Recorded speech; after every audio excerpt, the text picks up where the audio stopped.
High সবাইকে, সবাই কেমন আছো? তো এখানে আমি বেরিয়ে পড়েছি দার্জিলিং যাওয়ার উদ্দেশ্যে। প্রথমে বাড়ি থেকে বেরিয়ে টোটোতে উঠে পড়লাম, উঠেই বাস স্ট্যান্ডে চলে গেলাম। বাস স্ট্যান্ডে গিয়ে সবাই ছিল সেখানে, আমি, দিদি, টিয়া। এটা হলো আমাদের বাস। কৃষ্ণনগর থেকে শিলিগুড়ি পর্যন্ত বাস ছিল।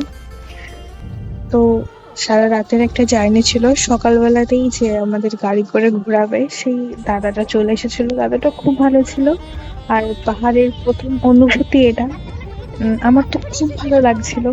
এখানে আমি জিজ্ঞেস করছিলাম যে দিদির কেমন লাগছে।